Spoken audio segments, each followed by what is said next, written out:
wake up every morning in a house that was built by slaves.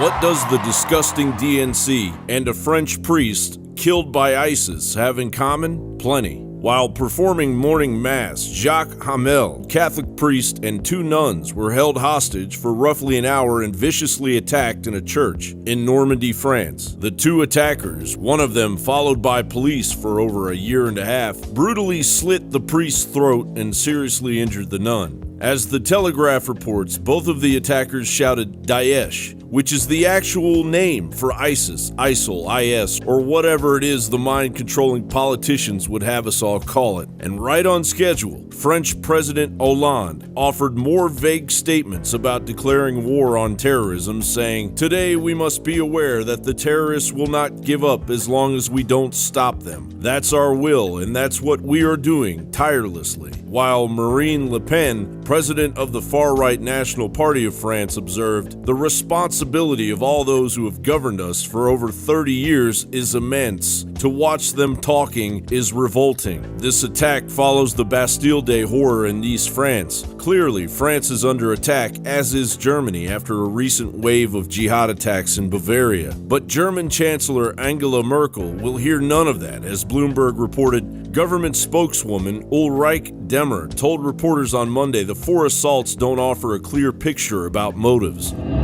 There is a rising nervousness among our public. Mayor, who sits on Parliament's Internal Affairs Committee, told BBC Radio on Monday, "You have to differentiate. The events of Friday have nothing to do with our refugee policy. It is completely wrong to blame Angela Merkel and her refugee policy for this incident." Back in the United States, there wasn't one mention of radical jihadist terrorism during the first day of the DNC. Thank you or not, as the case may be. To the Bernie or bust people, you're being ridiculous. We must get big money out of politics and root out corruption. Hillary will fight to overturn Citizens United and return this government to the people.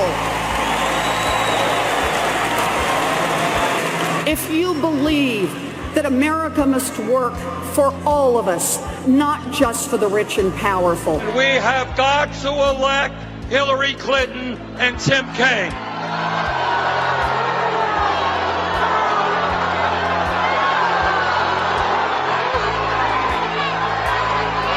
Brothers and sisters. In fact, Hillary's running mate, TPP supporting Tim Kaine, declared in Spanish in an interview with Telemundo that illegal immigrants would be legalized within the first 100 days of Hillary's reign. While, as Breitbart reported, Hillary plans on admitting 420,000 Syrian refugees during her first term, expanding Obama's unconstitutional executive amnesty, dissolving the U.S. borders, freezing deportations, closing detention centers, and giving a full path to citizenship and Obamacare to illegal immigrants, far surpassing the chaos Obama has already introduced to the United States. Hillary Clinton wants to one-up Angela Merkel to impress her globalist masters. Screw the American people. Anyone can see that it is the immigration policy of Merkel that has brought the recent horror down on Europe. And the only solution is to immediately stop the flow of migration and begin the monumental process of mass deportation.